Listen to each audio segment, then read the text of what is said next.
Selamat datang di channel novel kita. Di sini Mimin akan membagikan alur cerita donghua, horor, misteri, dan lain-lain. Dukung Mimin dengan subscribe dan nyalakan lonceng notifikasinya. Tanpa banyak cincong lagi, mari kita masuk ke alur ceritanya. Let's go. Bab 131, Raja Binatang tiba-tiba muncul. Tidak heran dia meragukannya. Bahkan para pengikut Sekte Awan Hijau yang berdiri di tembok kota dan belum sempat mengambil tindakan pun merasa sulit untuk menerimanya. Kepala keluarga Ding, anak ajaib terkuat keluarga Ding, bersama dengan Ding Wanping dan banyak anggota junior keluarga Ding yang terampil. Bahkan dengan semua usaha gabungan mereka, pencapaian mereka tidak mencapai setengah dari Jiang Fan. Siapa yang akan percaya kisah seperti itu? Setelah mendengar ini, Jiang Fan dengan santai mengambil inti binatang dan memasukkannya ke dalam kantungnya. Kemudian dia meliriknya, tanpa ekspresi, dan berkata, curang. Ya, aku berkomunikasi dengan binatang iblis dan menyuruh mereka untuk diam dan menungguku membunuh mereka. Apakah kamu puas sekarang? Ding Suhui menatap Ding Wanping dengan kecewa. Betapa bodohnya seseorang jika menuduh lawan berbuat curang. Ini bukan kompetisi apapun. Ini pertarungan tatap muka dengan binatang iblis. Bagaimana bisa ada pembicaraan tentang kecurangan? Kalah bukanlah masalahnya. Menjadi pecundang benar-benar memalukan. Dia tidak bisa menahan rasa malu terhadap Ding Wanping. Namun, mengenai penampilan Jiang Fan, dia akhirnya juga punya beberapa pemikiran, mengerutkan kening sambil berkata, aku tidak memikirkannya. Seorang murid terhormat dari Sekte Awan Hijau, namun kamu telah mempelajari teknik Sekte Binatang Roh. Jika Master Sekte Awan Hijau mengetahuinya, kau tidak akan bisa lepas dari hukuman. Dia keliru berasumsi bahwa alasan Jiang Fan dapat dengan cepat membunuh satu demi satu binatang iblis alam pendirian yayasan adalah karena dia menggunakan beberapa teknik Sekte Binatang Roh untuk membingungkan binatang iblis itu. Baru pada saat itulah dia bisa melancarkan serangan satu pukulan untuk membunuh, sementara binatang-binatang iblis itu teralihkan. Sama sekali tidak menyadari. Setiap serangan pedang Jiang Fan mengenai titik lemah paling mematikan dari binatang iblis itu. Tentu saja, dia tidak perlu menjelaskannya. Dia hanya terus tanpa ekspresi mengambil inti iblis dan material berharga dari binatang iblis. Setelah merapikan tempat kejadian, Jiang Fan bertanya, apakah semua binatang iblis yang menyerang kota Cloud Sun ada di sini? Ding Suhui menatap lebih dari setengah tumpukan mayat binatang iblis di depan Jiang Fan, bibirnya sedikit berkedut, dan mengangguk, mereka semua sudah terbunuh. Termasuk beberapa orang yang dibunuh oleh 3 keluarga besar selama serangan terakhir. Semua yang tersisa diperhitungkan di sini. Krisis di Cloud Sun City telah teratasi. Seorang murid Sekte Awan Hijau menghela napas lega, misi ini tidak seberbahaya yang dijelaskan. Ding Wanping yang tampak tidak sehat mendengus, itu karena ini adalah kota Cloud Sun. Dengan penjagaan dari anggota keluarga Ding yang kuat, pada serangan terakhir, anggota keluarga Ding saya yang kuat mengusir mereka. Tanpa keluarga Dingku, kota Cloud Sun pasti sudah jatuh. Bukannya Liu Wuchen mencoba membuat orang khawatir. Binatang iblis yang sama, jika mereka muncul di Lonely Boat City, kemungkinan besar kota itu sudah jatuh, dan akan terjadi penderitaan besar. Belum lagi pasang surut binatang kecil berikutnya. Hanya binatang pembelah gunung itu saja, siapa di Lonely Boat City yang bisa menolaknya? Cloud Sun City yang aman memang berkat anggota 3 keluarga besar yang kuat di kota itu. Murid Sekte Awan Hijau yang ditegur itu bergumam dengan marah, begitu banyak orang di keluarga Ding, namun tidak seefektif saudara muda Jiang saja. Apa yang kamu banggakan? Anda? Ding Wanping melotot marah. Tetapi faktanya membuatnya terdiam. Ding Suhui juga merasa terhina dan berkata, para murid Sekte Awan Hijau, karena ancaman binatang buas telah teratasi, kalian harus pergi. Dia melambaikan tangannya, bahkan tidak mau repot-repot menjadi tuan rumah jamuan ucapan terima kasih. Langsung mengantar mereka pergi. Pengikut Sekte Awan Hijau juga tidak mengatakan apa-apa, memanggil makhluk terbang mereka, bersiap untuk pergi. Chen Xilin menatap mereka dengan dingin. Merasa tidak adil bagi Jiang Fan. Tiba-tiba, matanya berbinar, berpura-pura memarahinya dengan ringan, suamiku, mengapa kamu tidak menahan diri? Kamu telah membuat keluarga Ding kehilangan muka. Jiang Fan berkata tanpa daya, itu karena ketidakmampuan mereka sendiri. Ayo pergi juga. Dia memeluk Chen Xilin, melompat ke makhluk terbang itu di bawah tatapan marah keluarga Ding. Ini benar-benar penghinaan. Akan tetapi, keluarga Ding benar-benar tampil buruk kali ini. Awalnya mereka memandang rendah pengikut Sekte Awan Hijau. Sekarang, mereka dipermalukan habis-habisan oleh pengikut Sekte Awan Hijau. Sementara mereka merasa kesal. Makhluk terbang yang baru saja lepas landas itu tiba-tiba mengepakkan sayapnya dengan panik, terbang tinggi ke angkasa. Seolah-olah mereka merasakan bahaya besar. Pada saat yang sama, di hutan yang jauh, pohon-pohon tua tumbang berkelompok. Seolah-olah ada makhluk besar yang tengah menerjang ke arah mereka. Ding Suhui berseru, "Oh, apakah ada yang tertinggal?" Kemudian dia mengambil inisiatif untuk menghadapinya, dengan percaya diri berkata, "Yang ini milik kita, keluarga Ding akan menanganinya." Saat hutan itu terhempas, seekor binatang buas yang menyerupai serigala, sebesar paviliun, menyerbu keluar, membawa aura yang amat ganas. Tubuhnya ditutupi bulu putih. Matanya yang hijau menyeramkan dipenuhi dengan keganasan. Melihat tanah penuh dengan mayat binatang iblis, ia menggeram marah, melotot tajam ke arah Ding Suhui yang mendekat. Ditatap seperti itu, rambut Ding Suhui berdiri tegak, merasakan ketakutan yang tidak dapat dijelaskan. Namun, dengan semua seniman bela diri di kota dan para pengikut Sekte Awan Hijau yang menyaksikan, sebagai kepala keluarga Ding, mundur bukanlah suatu pilihan. Terlebih lagi, hanya seekor binatang iblis tingkat pendirian pondasi belaka, bagaimana mungkin dia, seorang seniman bela diri di tingkat pendirian pondasi lapisan ke-9, takut padanya? Pedang gelombang raksasa. Dia tidak mundur melainkan maju sambil memegang pedang panjang berwarna biru, dan dengan ganas menusukkannya ke arah mata iblis serigala raksasa itu.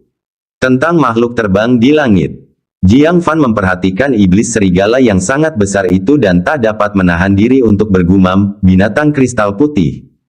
Tetapi bahkan binatang kristal putih alam pendirian yayasan yang terbesar pun hanya seukuran banteng dewasa.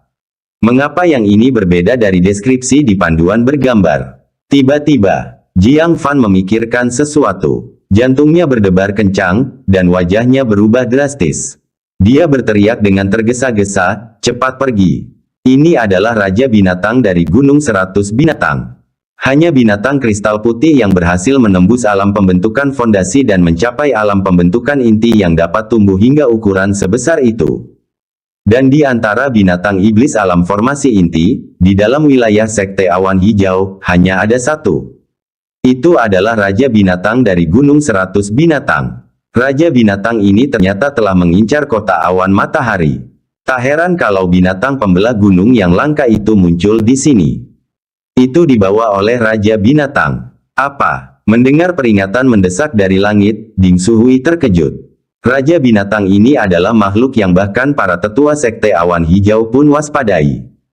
Kalau tidak, bagaimana mungkin ia dibiarkan memimpin Gunung 100 Binatang dan menjadi ancaman dalam wilayah tersebut? Mengetahui itu adalah Raja Binatang, hati Ding Suhui menjadi kacau, dan kekuatan spiritualnya segera menjadi tidak teratur. Oleh karena itu, serangan pedangnya kehilangan 30% kekuatannya. Hasilnya, dia tidak hanya gagal melukai binatang kristal putih, tetapi dia juga membuatnya marah. Mengaum. Binatang kristal putih langsung meluncurkan salah satu kemampuan surgawiyah bawaannya, serangan sonik. Ding Suhui langsung terlempar ke belakang akibat bentuan itu. Darah muncrat dari telinganya. Dia memuntahkan darah, mengotori dadanya. Tubuhnya yang kekar menghantam tembok kota dengan keras, menjatuhkan sekelompok anggota keluarga Ding. Semua orang buru-buru membantunya berdiri, tetapi mendapati dadanya cekung. Dia terluka parah. Hanya dalam satu gerakan. Salah satu dari 3 ahli teratas Cloud Sun City, Ding Suhui, mengalami akhir seperti itu. Semua orang memandang binatang kristal putih, tubuh mereka gemetar tak terkendali. Ketakutan luar biasa meliputi seluruh pemandangan itu. Itu Raja Binatang. Raja Binatang dari alam formasi inti. Berlari. Massa menjadi panik dan berhamburan ke segala arah. Namun, Raja Binatang yang murka, bagaimana tembok kota bisa menghentikannya? Ia menendang dengan kakinya dan melompat dengan mudah ke tembok kota. menatap tajam ke arah manusia-manusia yang tak terhitung jumlahnya di dalam tembok. Seperti serigala lapar memasuki kandang domba. Tetapi, tepat ketika semua orang mengira ia akan melompat ke kota, tiba-tiba ia berbalik dengan tiba-tiba, melompat ke udara memanfaatkan tembok kota. Mulutnya yang haus darah menggertak ke arah pengikut sekte awan hijau di udara. Bab 132, Pengejaran Raja Binatang. Berdiri di atas binatang terbang, para pengikut sekte awan hijau tidak menduga hal ini. Para binatang panik dan berhamburan ke segala arah. Binatang terbang di bawah Jiang Fan dan Chen Xilin secara tidak sengaja bertabrakan dengan binatang buas di dekatnya. Tubuh mereka kehilangan kendali dan mulai berguling di udara. Jiang Fan berhasil mencengkeram leher binatang itu tepat waktu. Namun Chen Xilin tidak cepat bereaksi, dan langsung diusir saat itu juga. Tempat dia mendarat adalah tepat di mulut White Crystal Beast yang menganga. Brengsek! Jiang Fan menggeram dan melompat turun. Dia dengan cepat mengeksekusi teknik terfragmentasi tingkat bumi yang dipahaminya di Moke Stone Wall. Menghancurkan 3 ekstrim bintang, menghancurkan pasukan. Kekuatan spiritualnya yang kuat mencapai batasnya, berubah menjadi panah ki nyata yang melesat keluar. Dalam sekejap, benda itu menyerempet lengan Chen Xilin dan menusuk mulut binatang kristal putih. Puff! Ini adalah teknik jari tingkat bumi, yang mampu dengan mudah menembus dinding batu setebal setengah meter. Seberapapun perkasanya Raja Binatang di alam formasi inti, bagaimana tenggorokannya yang rapuh dapat menahan serangan jari ini. Panah ki menembus tenggorokannya, menyemburkan darah dari lehernya. Mengaum! Binatang kristal putih itu melolong kesakitan, tubuhnya yang besar jatuh dari langit, menyebabkan tanah bergetar keras saat terjadi benturan.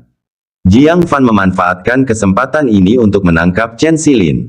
Dia lalu melangkah ke tembok kota yang tinggi, berlari cepat di sepanjang atap-atap bangunan menuju kota.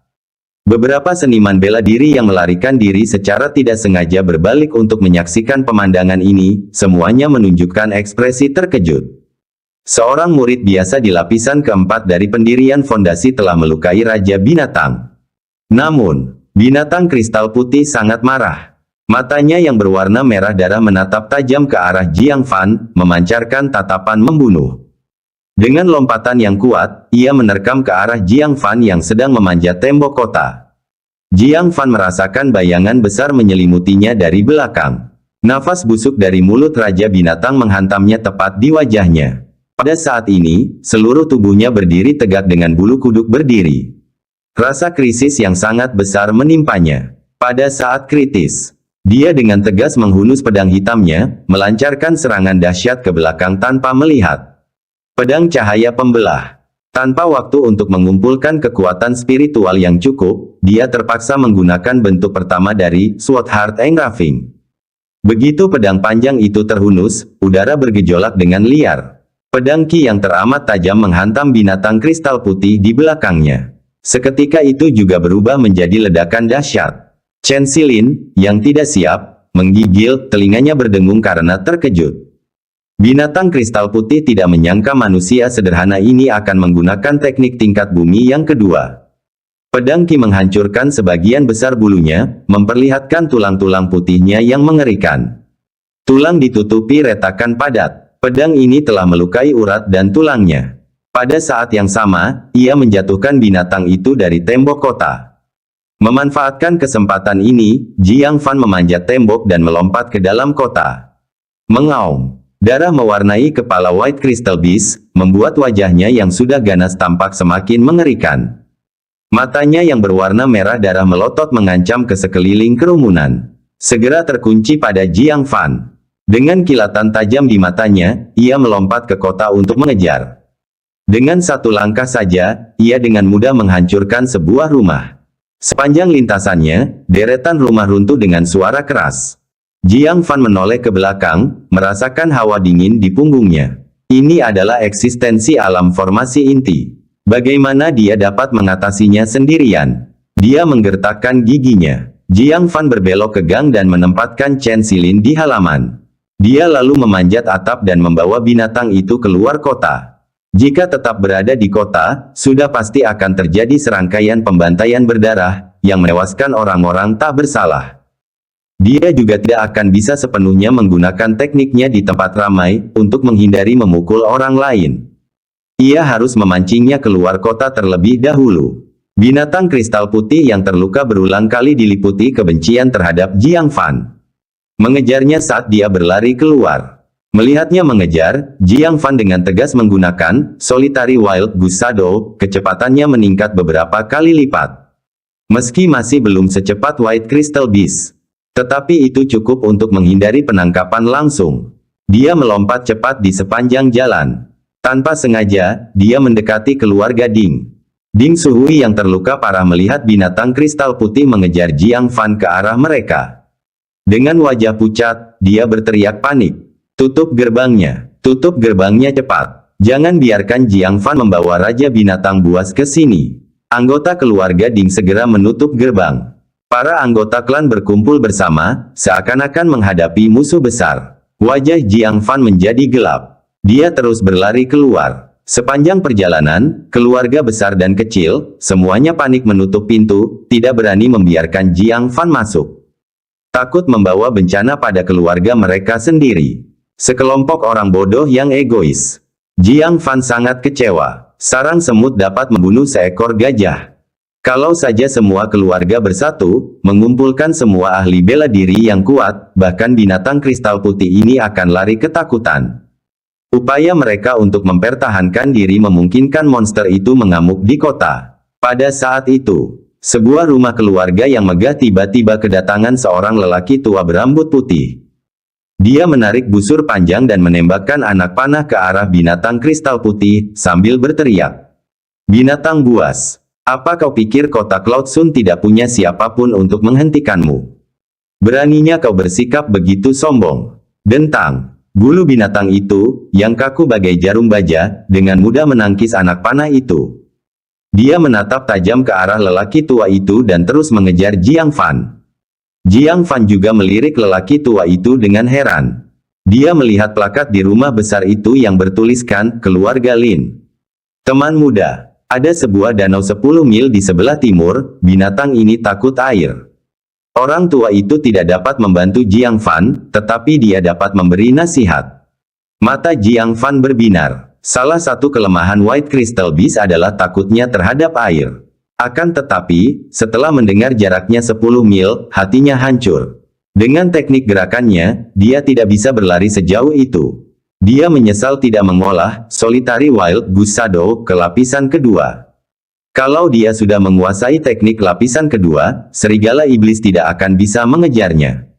Pada titik ini, dia hanya bisa memberikan segalanya dan mencoba. Segera setelahnya, dia bergegas keluar dari Cloud Sun City, melaju ke arah timur. Namun, setelah hanya 3 mil, binatang kristal putih menerjangnya dari belakang sambil mengeluarkan bau yang menyengat. Bayangan besar sekali lagi menyelimuti Jiang Fan. Jiang Fan terkejut. Dia berbalik dan melepaskan serangan pedang yang telah dipersiapkannya sejak lama. Bentuk ketiga dari ukiran hati pedang. Bintang langit dan bumi jatuh. Dalam sekejap, udara di sekitar Jiang Fan mendidih dan bergejolak hebat. Debu di tanah melonjak setinggi beberapa meter. Rumput dan pepohonan di dekatnya langsung berubah menjadi bubuk. Kekuatannya begitu dahsyat, dan benar-benar merusak. Binatang kristal putih, yang telah dikalahkan 2 kali, sekarang waspada. Ia dengan cepat menarik lehernya, melengkungkan punggungnya, dan meletakkan kaki depannya di depan kepalanya. Semua bulu putihnya berdiri tegak, seperti landak. Namun, dia masih meremehkan teknik pamungkas, Sword Heart Engraving. Pada saat itu, dunia menjadi sunyi. Bahkan binatang itu sendiri tidak dapat mendengar apapun karena ledakan gemuruh yang mengerikan itu. Selanjutnya, rasa sakit yang menusuk jantung menjalar ke punggungnya. Gelombang kejut yang besar melemparkannya, seukuran paviliun, puluhan meter jauhnya.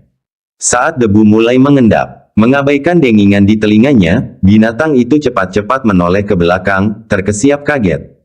Bab 133, Kekuatan Besar Paviliun Mekanisme Surgawi. Tidak ada lagi bulu putih di punggungnya. Hanya seonggok daging yang berdarah dan hancur. Dan pemandangan tulang-tulang putih yang mengerikan. Anda bahkan dapat melihat organ-organ di bawah tulang rusuk. Sedikit saja lagi, benda itu akan menembus tubuhnya. Binatang kristal putih menunjukkan tanda-tanda nyaris lolos dari kematian. Ketika ia menatap Jiang Fan lagi, ada sedikit kehati-hatian di matanya. Namun sebagian besarnya, itu dipenuhi dengan kebencian yang berbisa. Kaki depannya mulai menggesek-gesek tanah, geraman tak henti-hentinya keluar dari mulutnya. Cahaya hitam aneh mulai memancar di sekitarnya. Jantung Jiang Fan berdebar kencang. Ini adalah kemampuan pamungkas White Crystal Beast, Dead Shadow. Ketika diaktifkan, kecepatannya akan menjadi tak tertandingi. Bahkan tanpa menggunakan kekuatan iblis apapun, kecepatannya memungkinkan cakarnya dengan mudah memotong senjata dewa apapun. Seniman bela diri di alam yang sama, menghadapi keterampilan ini, harus melarikan diri atau mati. Tidak ada pilihan ketiga, tetapi Jiang Fan tidak dapat melarikan diri sama sekali. Wus! Binatang kristal putih berubah menjadi bayangan hitam yang tak terdeteksi, langsung mencapai depan Jiang Fan. Cakar serigala yang sudah terangkat dan tangguh itu dengan ganas menyapu dada Jiang Fan.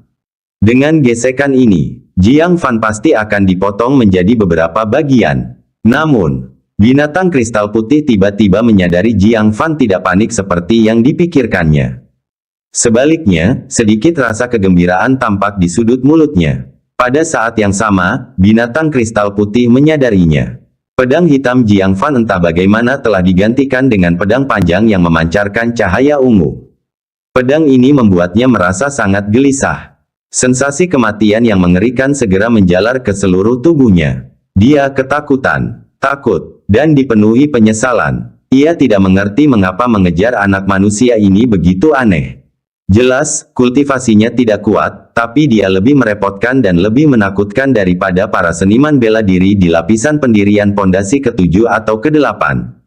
Tetapi, itu tetaplah Raja Binatang. Menghadapi hidup dan mati, ia mempertahankan sedikit rasionalitas. Siapapun yang menyerang pertama akan hidup. Keraguan berarti kematian. Jadi, cakar penggeserannya menjadi lebih cepat, lebih akurat, dan lebih kejam. Hanya ada satu pikiran. Pilihannya cuma dua, kamu mati atau aku mati. Jiang Fan pun memahami hal ini, maka ia mengerahkan segenap kekuatan fisik dan spiritualnya untuk menggerakkan pedang ungu. Terima kasih kepada kitab suci darah besi. Dia merasa jauh lebih mudah mengoperasikan pedang ungu daripada sebelumnya. Oleh karena itu, pedang raksasa yang berat ini dengan cepat mengiris ke arah binatang kristal putih. Sebuah cakar, sebuah pedang. Keduanya bertujuan untuk membunuh dan menyerang satu sama lain. Tertawa, dentang, dalam sekejap mata, cakar binatang kristal putih mengenai dada Jiang Fan. Namun pedang ungu Jiang Fan berhasil menebas cakarnya. Melolong. Seberapa hebatkah pedang ungu? Ia bisa memotong apa saja dari jarak jauh, apalagi dari dekat. Cakar serigala yang sangat keras itu diiris seperti tahu. Banjir darah serigala menyembur keluar. Binatang kristal putih mengeluarkan raungan yang menyayat hati. Dan Jiang Fan, ia hanya terpental karena kekuatan yang amat besar, menabrak dan mematahkan sebuah pohon kuno yang tinggi.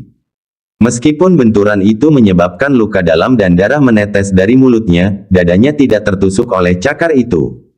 Di balik pakaiannya yang compang camping, terlihat armor besi misterius hitam berkilau. Itu adalah artefak berharga dari Carefree Peak, Meridian Mysterious Iron Armor. Melihat Jiang Fan baik-baik saja meski telah kehilangan satu kaki. Binatang kristal putih terkejut sekaligus geram. Namun saat menatap pedang ungu, ketakutan mendalam tampak di matanya. Pada saat ini, ia tidak berani membalas dendam lagi. Ia berbalik dan berjalan terlatih-tatih ke arah timur, melarikan diri. Jiang Fan menyeka darah dari mulutnya, tatapannya dingin, sekarang kamu terluka, aku akan menghabisimu. Setelah akhirnya berhasil mengejutkannya, bagaimana mungkin dia bisa dengan mudah melepaskannya? Tentu saja, bahkan binatang kristal putih yang lumpuh bukanlah sesuatu yang dapat ditangani Jiang Fan. Dia hanya bisa mengikutinya dari jauh. Menunggu saat yang tepat untuk menyerang lagi. Jika satu tebasan pedang tidak cukup, maka dua. Jika dia bisa memakainya sampai rusak, itu akan lebih baik. Jika tidak, setidaknya itu akan melampiaskan sebagian kemarahan karena diburu. Binatang kristal putih yang terluka masih sangat cepat. Setelah hanya beberapa mil, Jiang Fan telah tertinggal jauh di belakang. Pada saat ini, ia tiba di depan sebuah danau. Tepat saat ia hendak menemukan celah batu untuk bersembunyi dan menyembuhkan diri. Tiba-tiba terdengar suara tua dari atas. Bagaimana Raja Binatang dari Gunung 100 Binatang bisa terluka seperti ini? Bulu kuduk White Crystal Beast berdiri tegak, pupil matanya mengecil. Itu adalah Raja Binatang di alam formasi inti. Kemampuan penginderaannya jauh lebih kuat daripada manusia di alam yang sama. Bagaimana seseorang bisa mendekatinya tanpa dirasakannya? Karena ketakutan, ia melompat. Saat mendongak, ia melihat seekor Black Hawk raksasa. Di punggung elang itu duduk seorang lelaki tua dan seorang gadis muda. Gadis muda itu mengenakan jubah merah muda yang anggun, memiliki kepangan rambut yang indah dan membawa pedang hijau yang dibuat dengan indah di punggungnya. Lelaki tua itu mengenakan jubah Tao, dengan cermin bagua di pinggangnya, dan memegang pengocok ekor kuda. Dia tampak baik dan lembut. Namun, binatang kristal putih secara naluriah merasa takut. Ia tak dapat berhenti gemetar sekujur tubuh. Dapat dirasakan bahwa lelaki tua itu menakutkan bagaikan binatang buas di jurang. Di bawah tatapannya, ia tidak berani bergerak. Gadis berbaju merah muda memeriksa kepalanya yang berdarah, luka di lehernya, cedera mengerikan di punggungnya, dan anggota tubuhnya yang terputus. Dia tidak bisa menahan diri untuk tidak menggigil. Mungkin hanya seorang tetua sekte awan hijau yang melakukan ini. Gumamnya. Orang tua itu mengangguk sedikit. Dia juga mengira bahwa hanya sesepuh sekte awan hijau yang bisa melukai binatang kristal putih seperti ini. Wakil Master Pavilion, mari kita lanjutkan. Kita perlu menyampaikan keputusan Pavilion Mekanisme Surgawi kepada Master Sekte Liu sesegera mungkin. Gadis berbaju merah muda itu tidak tertarik pada binatang kristal putih. Dibandingkan dengan itu, dia tampak ingin pergi ke Pavilion Awan Hijau. Kapan Anda mulai peduli dengan bisnis Pavilion? Orang tua itu tidak bisa menahan tawa, jelas, kamu ingin menantang Liu Qingxian lagi. Wajah gadis itu memerah, terekspos, dia tidak mau repot-repot menyangkal, benar. Aku ingin bertanding dengannya. Tahun lalu, dia beruntung bisa seri dengan saya. Aku tidak yakin. Aku harus mengalahkannya dan membuatnya mengakui keunggulanku. Orang tua itu tersenyum tak berdaya. Sebagai putri kebanggaan Pavilion Mekanisme Surgawi, dengan akar roh tingkat 8, bakatnya jauh melampaui Liu Qingxian.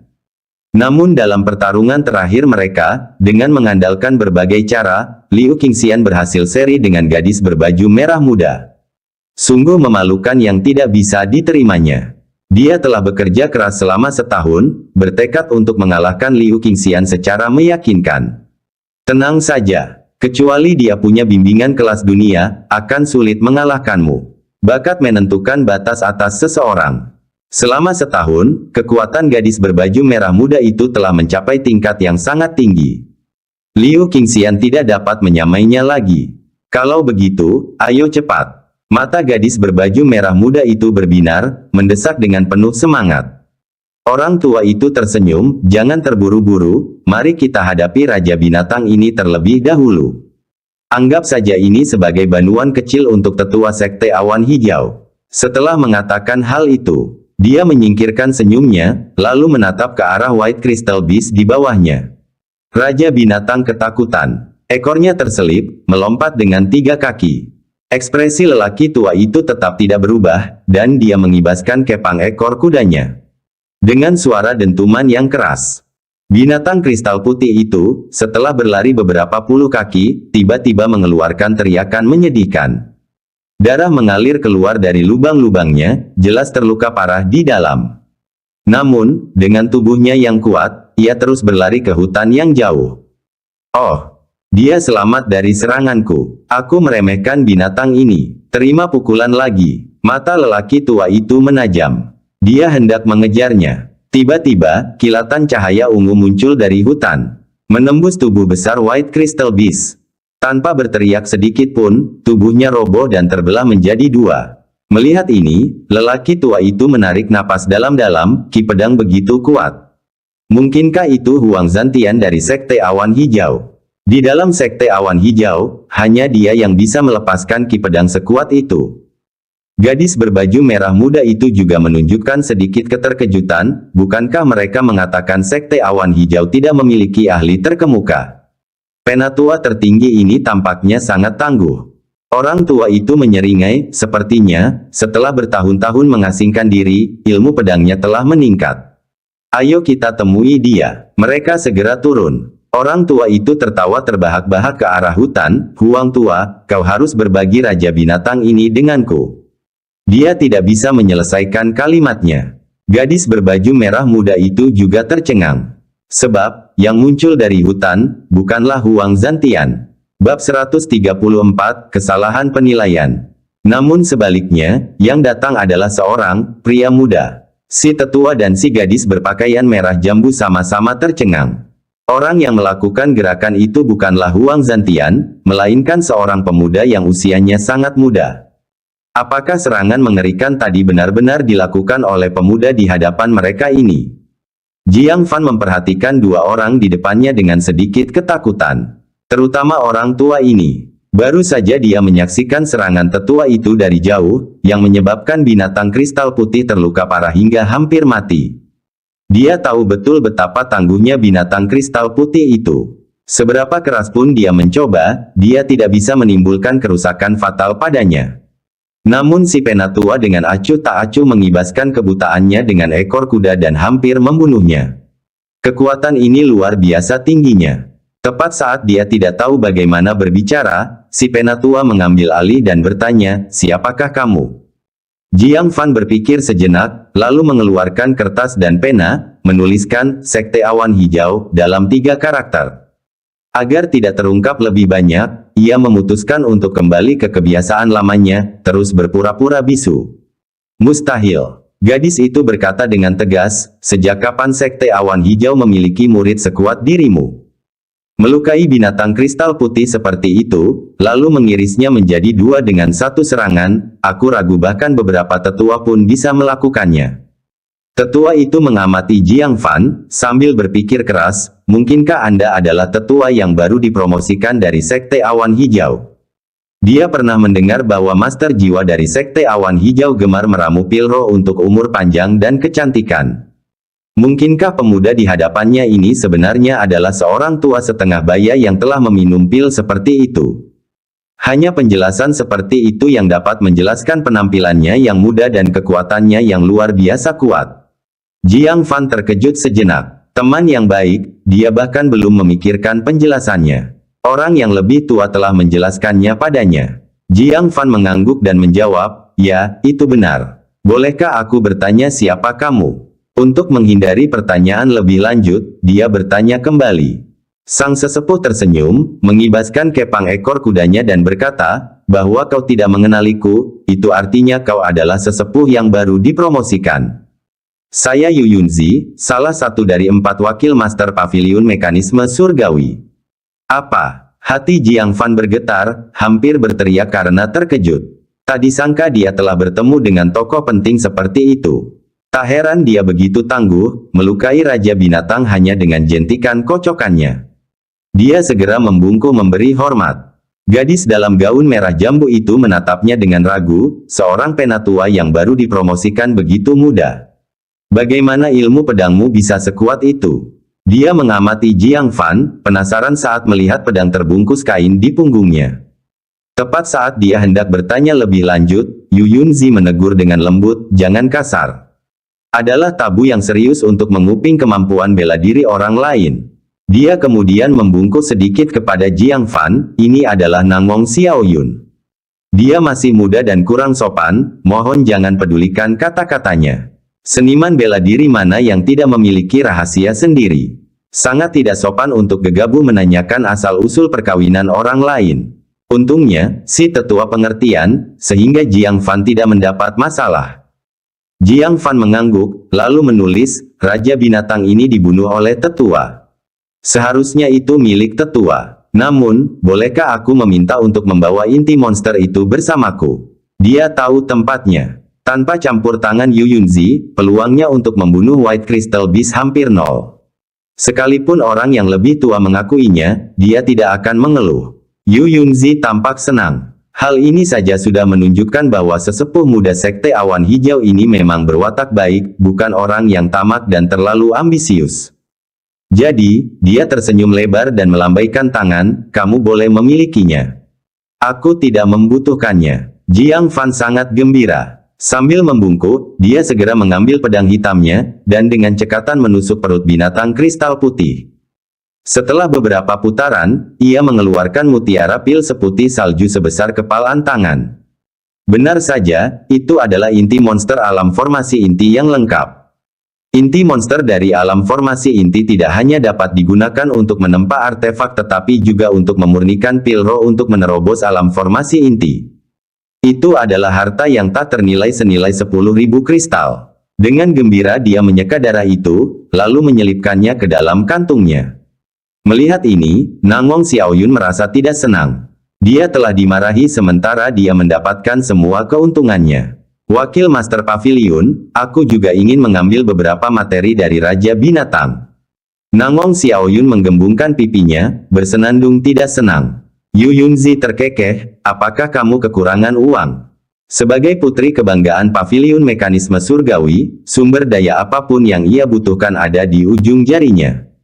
Apakah dia benar-benar perlu menjual material binatang iblis untuk mendapatkan uang? Aku menginginkannya. Nangong Xiaoyun menghentakkan kakinya yang terbuat dari batu giok halus, sambil cemberut dengan marah. Yu Yunzi, tak berdaya, berkata, silakan, silakan. Raja binatang dari Gunung 100 Binatang tampaknya cukup langka. Mungkin ada harganya. Raja binatang ini merupakan ras yang langka. Mereka yang belum secara khusus meneliti binatang iblis mungkin tidak mengenali spesiesnya. Yu Yunzi baru saja mendengar bahwa Raja Binatang dari Gunung 100 Binatang memiliki asal-usul yang luar biasa. Nangong Xiaoyun, dengan rasa bersaing, mendekati dua bagian mayat itu. Dia juga ingin menemukan beberapa bahan yang berharga. Namun saat dia sampai di sana, dia bingung.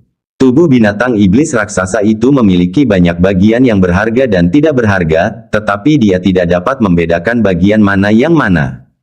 Dia fokus pada rambut putih itu, masing-masing seperti jarum baja, dan sangat keras. Matanya berbinar, sangat keras, itu pasti bahan yang bagus untuk membuat artefak sihir pertahanan, pasti berharga. Jadi, tanpa berpikir lebih jauh, dia buru-buru mencabut beberapa uban.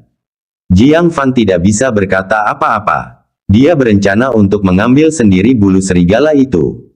Namun karena binatang kristal putih telah dibunuh oleh wakil Master Pavilion Yu Yunzi, dan muridnya juga menginginkan bagian, dia tidak bisa mengeluh.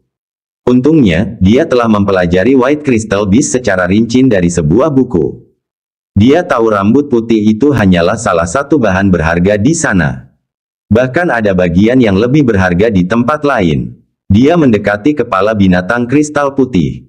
Sambil berfokus pada mata hijau zamrudnya, ia memperlihatkan ekspresi penuh semangat. Buku itu mencatat bahwa mata White Crystal Beast adalah bagian tubuhnya yang paling berharga. Sepasang bola mata ini, dengan sedikit penyempurnaan, secara alami berubah menjadi artefak sihir kelas tinggi, mutiara angin. Dengan mengenakannya, seseorang akan selalu merasakan angin di belakang mereka, yang memungkinkan mereka melompat 10 zang dalam satu langkah. Jika dipadukan dengan Solitary Wild Goose Shadow, bahkan pada puncaknya, White Crystal Beast tidak akan bisa mengalahkan Jiang Fan. Dia segera mencungkil kedua bola mata itu. Mengisi mereka dengan kekuatan spiritual, pusaran angin hitam langsung menyelimutinya. Sama seperti saat White Crystal Beast meluncurkan Dead Shadow. Dengan langkah ringan, dia melompat sejauh 10 zang dalam sekejap. Siapapun yang tidak tahu pasti mengira itu adalah teknik abadi yang legendaris, mengecilkan tanah menjadi beberapa inci. Yu Yunzi yang tadinya tetap tenang dengan kedua tangannya di dalam lengan baju, dikejutkan oleh gerakan seketika yang tiba-tiba itu. Dia tidak bisa menahan diri untuk berseru, teknik kultivasi apa ini? Dengan matanya yang tajam, dia segera menyadari bahwa itu bukanlah gerakan sesaat yang sebenarnya ataupun tanah yang menyusut dalam inci. Sebaliknya, kecepatan Jiang Fan begitu ekstrim hingga hampir tidak terlihat. Namun tak lama kemudian, dia melihat dua bola mata berwarna hijau zamrud di tangan Jiang Fan. Setelah berpikir sejenak, mata tuanya terbelalak, Gale Pulse. Gale Pulse yang sangat dicari-cari itu. Melihat lagi ke tubuh binatang kristal putih, dia berseru, apakah ini binatang kristal putih? Ia memiliki garis keturunan Kaisar Iblis. Salah satu binatang iblis yang paling berharga. Bahkan sepotong dagingnya pun bernilai mahal. Kedua bola mata itu adalah harta yang tak ternilai. Terakhir kali mereka muncul 10 tahun lalu, mereka dijual dengan harga selangit, yakni 10.000 kristal. Bahkan sebagai wakil Master Pavilion Mekanisme Surgawi, harta yang begitu menakjubkan sulit untuk tidak didambakan. Melihat Jiang Fan dengan gembira mengantongi kedua bola mata itu, dia buru-buru mengangkat tangannya untuk menghentikannya. Namun ketika menyadari bahwa dialah yang telah memberikan binatang iblis itu kepada Jiang Fan, dia dengan berat hati menarik kembali tangannya.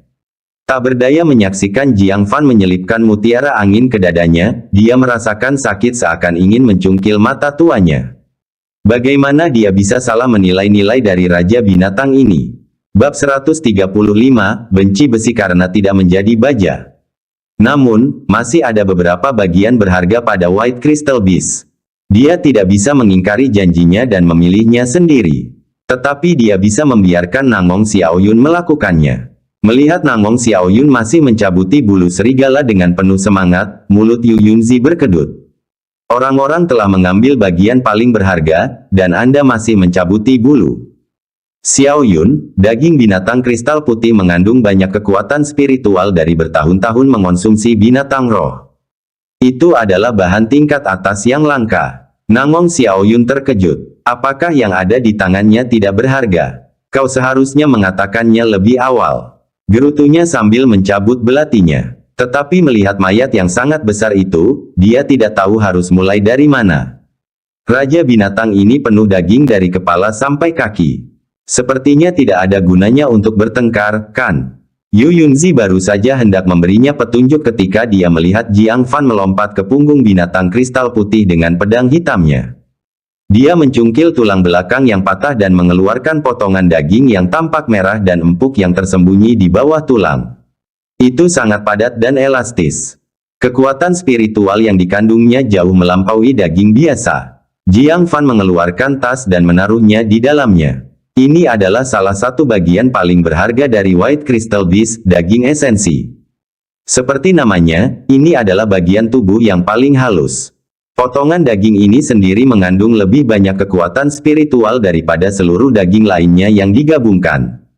Nangong Xiaoyun masih mencari, dan bertanya, Wakil Master Pavilion, di mana saya harus menggali? Yu Yunzi menjawab dengan kesal, tidak perlu menggali lagi. Pada saat ini, dia melihat di mana Nangong Xiaoyun berdiri dan teringat, aku ingat bahwa cambuk binatang dari binatang kristal putih sangat kuat. Beberapa seniman bela diri telah menawarkan puluhan ribu batu kristal untuk itu tetapi tidak bisa mendapatkannya. Cepat hentikan. Nangong Xiaoyun bingung, cambuk binatang. Apa itu? Wajah tua Yu Yunzi berubah sedikit merah. Mengajari seorang gadis muda tentang cambuk binatang terasa agak tidak pantas. Namun karena ia berpikir jika tidak segera mendapatkannya, semua barang bagus pada binatang kristal putih itu akan diambil oleh itu, ia dengan tegas menunjuk ke arah ujung perut binatang kristal putih itu. Nangong Xiaoyun melihat ke arah yang ditunjuknya. Wajahnya yang merah muda lembut langsung memerah, dan dia segera mengalihkan pandangannya, tidak berani melihat lebih jauh lagi, lalu bergumam, aku tidak akan melakukannya. Siapapun yang menginginkannya dapat memotongnya sendiri. Jiang Fan telah memperhatikan cambuk binatang. Itu adalah sesuatu yang diimpikan para pria. Ia dicintai oleh banyak seniman bela diri yang kuat tetapi sudah tua. Sayangnya, sulit ditemukan. Awalnya, mendengar isyarat Yu Yunzi, Jiang Fan menyerah. Tanpa diduga, Nangong Xiaoyun tidak sanggup memotongnya. Apalagi yang bisa dia katakan. Dia dengan tegas berlari menghampiri, memotongnya dengan pisau, dan dengan senang hati memasukkannya ke dalam tasnya. Melihat ini, Yu Yunzi menjadi jengkel. Kalau bukan karena statusnya, dia sendiri yang akan mengambil tindakan. Dia dengan marah berkata, Xiaoyun, keluarkan perut Raja Binatang. Ia tidak hanya memakan binatang roh, tetapi juga sering melahap bahan-bahan surgawi dan harta duniawi dari pegunungan, dengan banyak saripati berharga yang mengendap di dalamnya.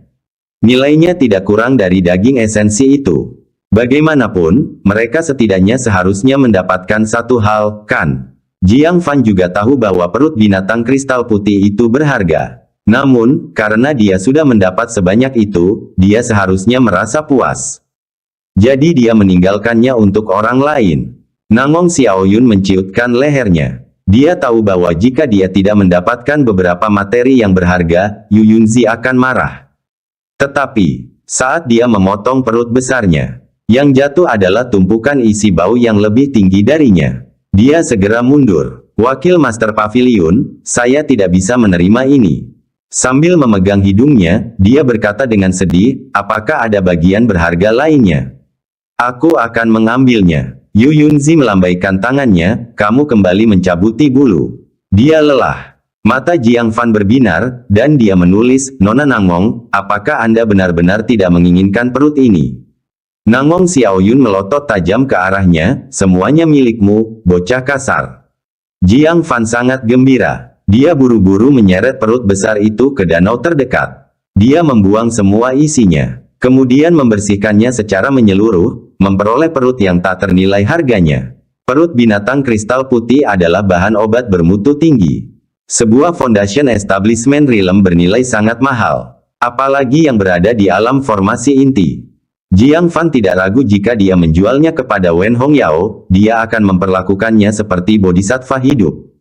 Dia dengan senang hati melipat kantung perut yang besar itu. Saat itu, ia menemukan sesuatu yang keras di dalam perutnya. Tidak mencucinya sampai bersih. Wajah Jiang Fan menjadi gelap. Membuka kantung perutnya, dia terkejut. Hah?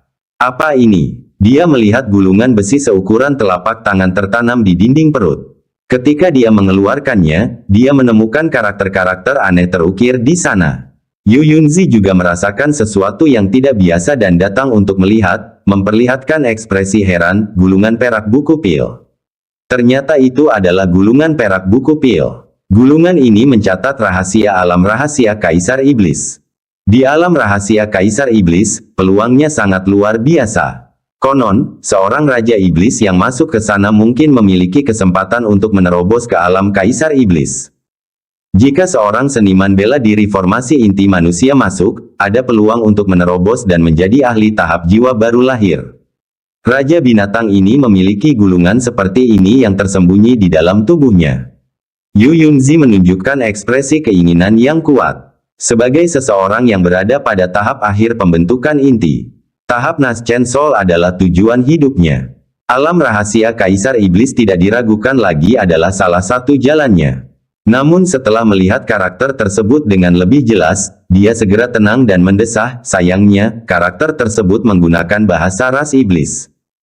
Hanya keturunan garis keturunan Kaisar Iblis yang bisa menguraikannya. Kamu telah memperoleh harta yang besar, namun harta itu tidak berguna. Pada akhirnya, dia tersenyum. Ada sedikit ekspresi Schadenfreude dalam ekspresinya. Namun, Jiang Fan merasakan gejolak dalam hatinya. Binatang roh kecil yang dibesarkannya hanyalah keturunan Kaisar Iblis, atau mungkin eksistensi yang lebih tinggi lagi. Tidakkah ia dapat mengenalinya? Dia diam-diam menyimpan gulungan perak buku pil, mencegah Yu Yunzi menyadari apapun. Sambil mengambil penanya, ia menulis, terima kasih, tetua, atas pemberianmu yang murah hati. Saya telah memperoleh banyak hal hari ini. Senyum Yu Yunzi menghilang. Dia baru menyadari bahwa Jiang Fan telah mengambil semua bagian berharga dari White Crystal Beast. Bocah sialan. Dengan wajah muram, dia melompat ke atas seekor binatang terbang dan berkata, Xiao Yun, ayo pergi. Tangan Nangong Xiao Yun terasa sakit karena mencabuti bulu. Dia melotot kesal ke arah Jiang Fan lalu pergi bersama Yu Yunzi. Jiang Fan menyentuh hidungnya dan bergumam, Wakil Master Pavilion Yu, mengapa kamu tiba-tiba berhenti tersenyum? Apakah karena kamu tidak suka tersenyum? Tak lama setelah, dia kembali ke Cloud Sun City. Tepat saat dia tiba di gerbang keluarga Ding, dia mendengar permohonan Chen Xilin yang penuh air mata. Kakak senior Ding, tolong kirim seseorang untuk menyelamatkan Jiang Fan. Dia sendirian dalam membujuk Raja Binatang untuk melindungi Kot Awan Matahari. Bibir Ding Wanping yang melengkung menunjukkan kegembiraan di dalam hatinya. Kematian Jiang Fan tidak hanya berarti dia menjadi pemburu terbaik di kota Cloud Sun. Itu juga berarti hama yang mengganggu ini akhirnya membayar harganya. Melihat Chen Xilin yang memohon, senyumnya pun melebar, "Adik perempuan, kamu terlalu banyak berpikir."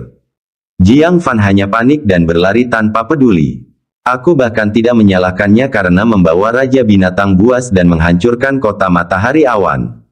Mengapa aku harus mengirim seseorang untuk menyelamatkannya? Lagi pula, apakah menurutmu dia masih hidup?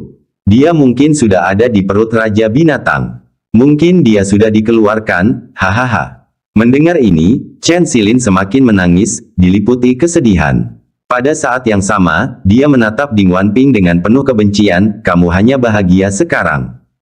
Jika Jiang Fan masih hidup, kamu bahkan tidak akan layak untuk membawakan sepatunya."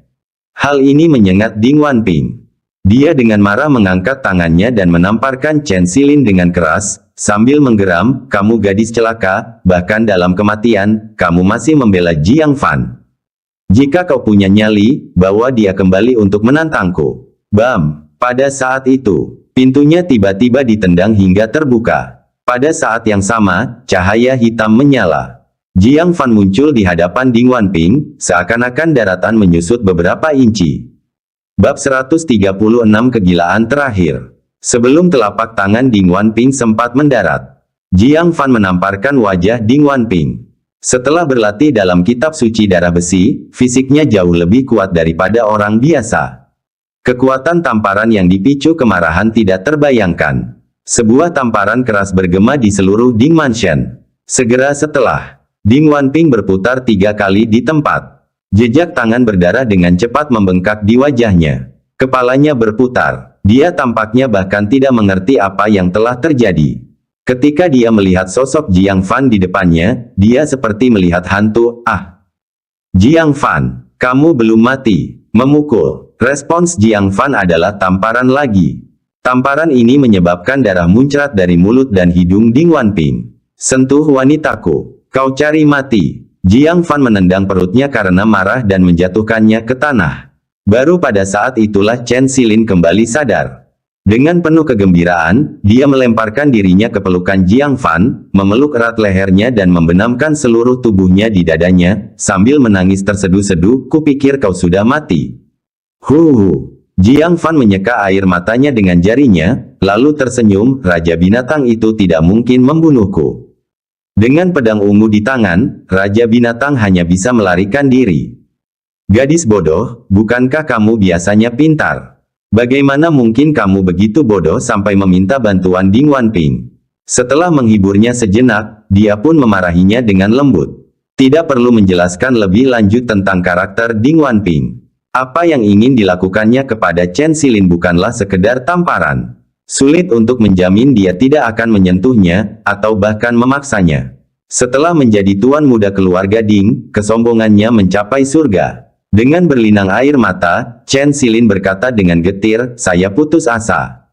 Jika kamu mati, aku tidak akan punya apa-apa lagi."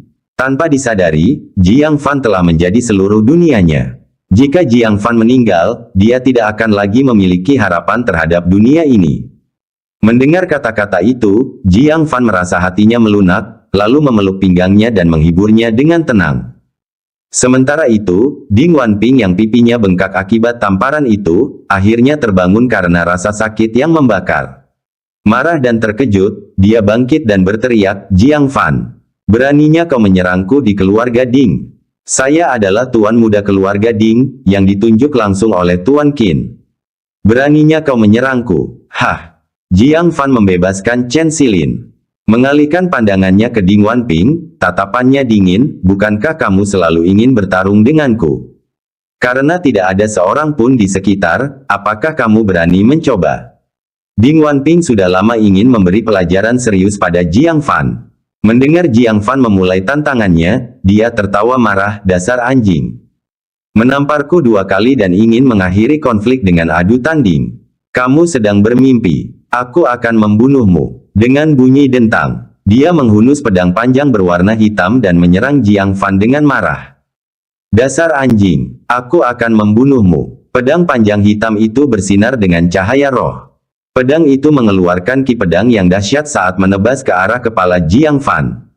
Dia memang terlalu sombong, sampai pada titik terang-terangan mencoba membunuh sesama murid. Tatapan mata Jiang Fan menjadi lebih dingin, lebih baik. Dia dengan tegas menghunus pedang hitamnya. Pedang cahaya pembelah. Ki pedang bagaikan guntur yang meledak dari pedang, berubah menjadi suara guntur yang menggelegar. Ledakan dahsyat itu seketika menghantam Ding Wanping, beserta pedangnya, dan menghantam dinding. Retakan. Dindingnya retak dengan retakan padat menyerupai jaring. Dia meluncur menuruni tembok, sambil menyemburkan kabut darah kental ke mulutnya. Matanya terbelalak karena terkejut. Dia tidak dapat mempercayainya. Sampah yang tidak pernah ia perhatikan ini malah telah melukainya dengan satu serangan pedang. Jelas, dia berada di lapisan ke-6 pendirian pondasi, sedangkan Jiang Fan baru di lapisan ke-4. Namun dalam pertempuran, dia benar-benar kalah. Bagaimana ini mungkin? Dia menolak menerimanya. Bahkan jika dia meninggal, dia tidak akan menerimanya. Lagi, Ding Wanping memanjat, mengayunkan pedangnya dan berteriak. Kali ini, Jiang Fan bahkan tidak mau repot-repot menggunakan pedangnya. Dia melontarkan telapak naga pengembara ke udara. Ledakan. Ah! Dengan teriakan keras, anak panah berdarah melesat keluar dari mulut Ding Wanping dan dia terlempar mundur. Kali ini, dia baru berhenti setelah menabrak pohon osmanthus yang lebat. Batuk, batuk. Ia terbatuk keras, dan menyemburkan butiran darah segar. Matanya terbelalak, penuh ketidakpercayaan. Dia sebenarnya lebih rendah bahkan dari Jiang Fan tanpa senjata. Ini adalah sesuatu yang tidak bisa diterimanya. Tepat saat itu, Ding Suhui dan beberapa anggota penting keluarga Ding, merasakan keributan itu, bergegas mendekat. Ketika mereka mengetahui Jiang Fan telah kembali hidup-hidup, mereka semua memperlihatkan ekspresi terkejut. Dia benar-benar selamat dari kejaran Raja Binatang dan kembali. Tidak bisa dipercaya. Bagaimana dia bisa selamat dari itu? Apakah Raja Binatang menunjukkan belas kasihan yang besar padanya dan membiarkannya pergi? Namun tak lama kemudian, mereka menyadari kondisi Ding Wanping yang menyedihkan. Ding Suhui tercengang, "Wanping, kamu baik-baik saja?" Ding Wanping adalah tuan muda pilihan Tuan Qin. Jika sesuatu terjadi padanya, bagaimana keluarga Ding bisa menjelaskannya kepada Tuan Qin? Ding Wanping, dalam keadaan yang menyedihkan, mencaci maki mereka karena datang terlambat, sambil berteriak, "Apa yang kalian lakukan? Baru datang sekarang. Saya ingin bertemu dengan Tuan Qin. Pergi dan undang dia ke sini. Biarkan dia melihat bagaimana keluarga Ding mengabaikanku." Ding Suhui dimarahi dengan kejam. Sebagai kepala keluarga Ding, ini merupakan penghinaan besar baginya dan membuatnya luar biasa marah. Namun berkat kebaikan Tuan Qin, Ding Suhui hanya bisa menelan amarahnya dan membujuk dengan penuh hormat, "Wanping, biar aku yang mengurusi masalah ini untukmu. Tidak perlu mengganggu Tuan Qin." Namun Ding Wanping terus berteriak, "Hentikan omong kosongmu. Aku sudah bilang padamu untuk mengundangnya, jadi pergilah dan undang dia sekarang. Jika kau membuatku marah, aku akan mengadu kepada Tuan Qin, memastikan keluarga Ding tidak akan pernah mendapatkan dukungannya lagi." Pada saat ini, bukan hanya Ding Suhui yang geram, tapi Ding Tianxiang dan tetua keluarga Ding juga turut murka. Bocah sombong ini, dengan dukungan Guru Qin, dia benar-benar lepas kendali. Otot rahang Ding Suhui berkedut. Dia berharap bisa menamparkan Ding Wanping sampai mati. Menekan amarahnya, dia memerintahkan seorang tetua, "Pergilah undang Tuan Qin." Melihat orang tua itu berlari cepat, Ding Wanping merasa menang. Karena kelahirannya yang tidak sah, para tetua selalu memperlakukannya dengan acuh tak acuh, tidak memedulikannya. Sekarang, hanya dengan sepatah kata saja, para tua-tua yang sombong ini harus bersikap seperti antek, dengan penuh semangat melaksanakan perintahnya. Meskipun dia tuan muda, kata-katanya lebih berbobot daripada kata-kata kepala. Hal ini memberikan kepuasan luar biasa bagi Ding Wanping.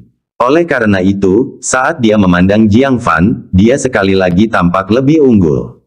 "Anjing, kamu lihat ini. Apakah Anda mengerti apa arti identitas? Apa arti status? Apa arti kekuasaan? Ini dia. Kau pikir dengan mengetahui beberapa trik curang, kau bisa menantangku, Ding Wanping? Kamu tidak pantas mendapatkannya." Pada saat itu, dia sombong, angkuh, dan tak terhentikan. Seolah-olah dia telah menjadi penguasa kota awan matahari. Mendominasi segalanya, wajah Jiang Fan tetap acuh tak acuh. Dia teringat sebuah pepatah kuno. Dosa surga dapat diampuni. Dosa yang dilakukan sendiri tidak biar. Kesombongan Ding Wanping akan menghancurkannya sepenuhnya. Apa? Begitu takutnya sampai tidak berani bersuara. Hahaha. Melihat Jiang Fan terdiam, Ding Wanping tertawa terbahak-bahak.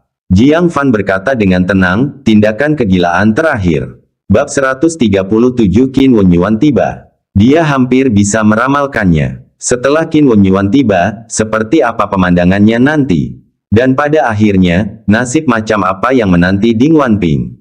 Hanya dengan kekuatan, kamu bisa disebut gila. Ding Wanping mencibir dingin, tanpa kekuatan, kau hanya gila. Chen Xilin mengernyitkan dahinya karena jijik. Sejak pandangan pertama, dia tidak menyukai Ding Wanping. Sekarang, dia makin tidak menyukainya. Tidak punya kemampuan hebat, tapi egonya lebih tinggi dari langit. Dia berkata tanpa ekspresi, kakak senior Ding, sebagai sesama murid dari puncak yang sama, aku menyarankanmu untuk berhenti bersikap sombong. Ya, waktunya habis. Bersambung ya bos. Besok kita lanjut lagi, oke?